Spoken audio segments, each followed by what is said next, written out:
Penguin Island, by Anatole France. Book 2. The Ancient Times.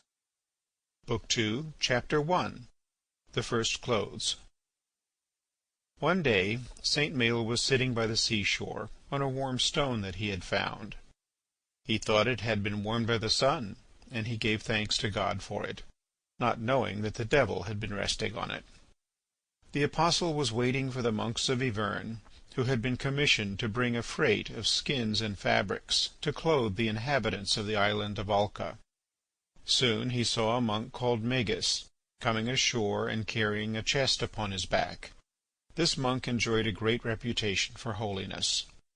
When he had drawn near to the old man, he laid the chest on the ground, and wiping his forehead with the back of his sleeve, he said, "Well, father, you wish then to clothe these penguins?"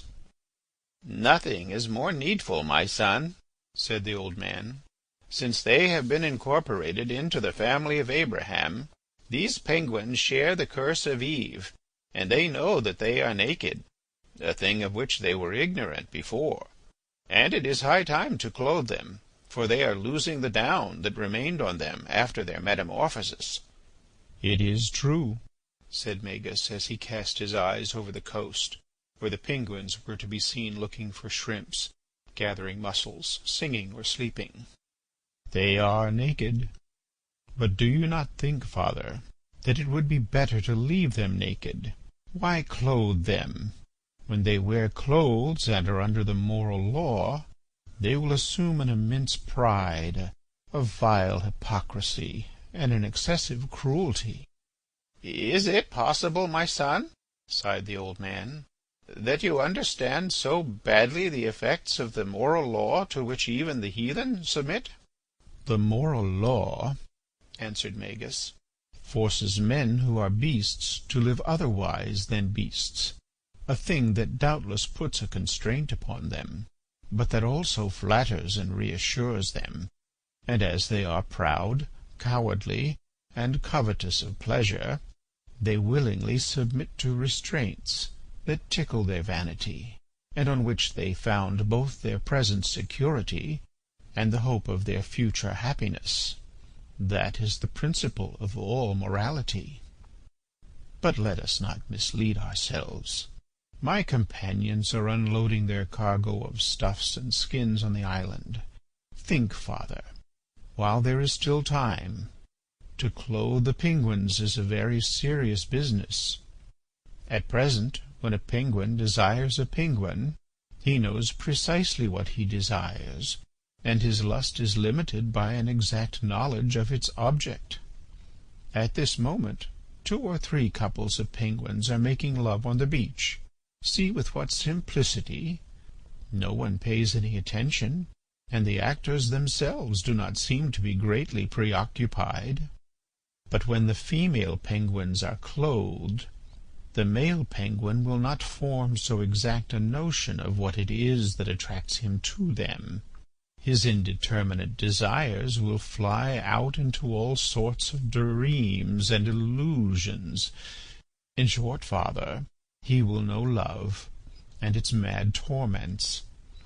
And all the time the female penguins will cast down their eyes and bite their lips and take on airs, as if they kept a treasure under their clothes.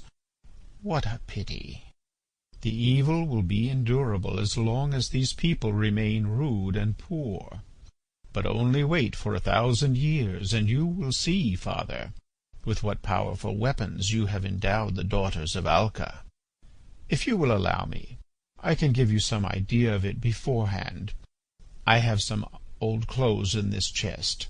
Let us take a hazard at one of the female penguins, to whom the male penguins give such little thought, and let us dress her as well as we can. Here is one coming towards us. She is neither more beautiful nor uglier than the others. She is young. No one looks at her. She strolls indolently along the shore, scratching her back, and with her finger at her nose as she walks. You cannot help seeing, father, that she has narrow shoulders, clumsy breasts, a stout figure, and short legs. Her reddish knees pucker at every step she takes, and there is, at each of her joints, what looks like a little monkey's head. Her broad and sinewy feet cling to the rock with their 4 crooked toes, while the great toes stick up like the heads of 2 cunning serpents. She begins to walk. All her muscles are engaged in the task, and when we see them working, we think of her as a machine intended for walking, rather than as a machine intended for making love, although visibly she is both, and contains within herself several other pieces of machinery besides. Well, venerable apostle, you will see what I am going to make of her." With these words the monk, Magis, reached the female penguin in 3 bounds, lifted her up, carried her in his arms, with her hair trailing behind her, and threw her, overcome with fright, at the feet of the holy male. And whilst she wept and begged him to do her no harm, he took a pair of sandals out of his chest and commanded her to put them on. "Her feet," observed the old man, "will appear smaller when squeezed in by the woolen cords. The soles, being 2 fingers high, will give an elegant length to her legs, and the weight they bear will seem magnified." As the penguin tied on her sandals, she threw a curious look towards the open coffer, and seeing that it was full of jewels and finery, she smiled through her tears. The monk twisted her hair on the back of her head and covered it with a chaplet of flowers. He encircled her wrist with golden bracelets, and making her stand upright, he passed a large linen band beneath her breasts, alleging that her bosom would thereby derive a new dignity, and that her sides would be compressed to the greater glory of her hips. He fixed this band with pins, taking them one by one out of his mouth. "You can tighten it still more," said the penguin. When he had with much care and study enclosed the soft parts of her bust in this way, he covered her whole body with a rose-coloured tunic, which gently followed the lines of her figure. "Does it hang well?" asked the penguin. And bending forward, with her head on one side and her chin on her shoulder, she kept looking attentively at the appearance of her toilette. Magis asked her if she did not think the dress a little long, but she answered with assurance that it was not. She would hold it up. Immediately taking the back of her skirt in her left hand, she drew it obliquely across her hips, taking care to disclose a glimpse of her heels. Then she went away, walking with short steps and swinging her hips. She did not turn her head, but as she passed near a stream she glanced out of the corner of her eye at her own reflection. A male penguin, who met her by chance, stopped in surprise, and retracing his steps began to follow her.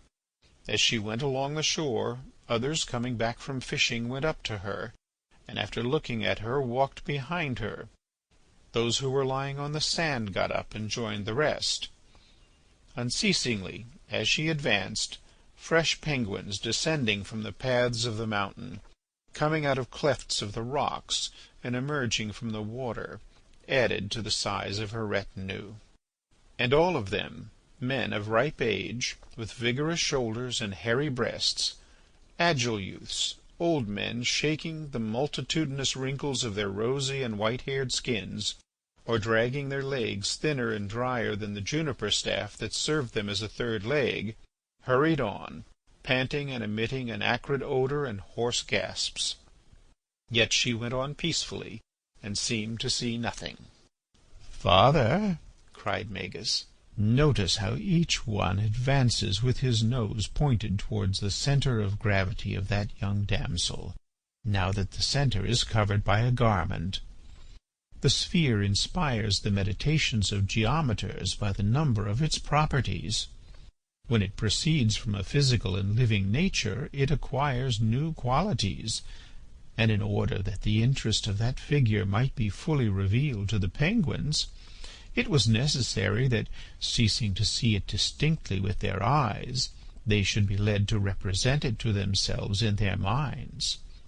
I myself feel at this moment irresistibly attracted towards that penguin, whether it be because her skirt gives more importance to her hips, and that in its simple magnificence it invests them with a synthetic and general character and allows only the pure idea, the divine principle of them to be seen. Whether this be the cause I cannot say, but I feel that if I embraced her I would hold in my hands the heaven of human pleasure. It is certain that modesty communicates an invincible attraction to women. My uneasiness is so great that it would be vain for me to try to conceal it." He spoke, and gathering up his habit he rushed among the crowd of penguins, pushing, jostling, trampling, and crushing until he reached the daughter of Alca, whom he seized and suddenly carried in his arms into a cave that had been hollowed out by the sea. Then the penguins felt as if the sun had gone out, and the holy Maël knew that the devil had taken the features of the monk Magis in order that he might give clothes to the daughter of Alca. He was troubled in spirit, and his soul was sad. As with slow steps he went towards his hermitage, he saw the little penguins of 6 and 7 years of age tightening their waists with belts made of seaweed, and walking along the shore to see if anybody would follow them. End of chapter 1.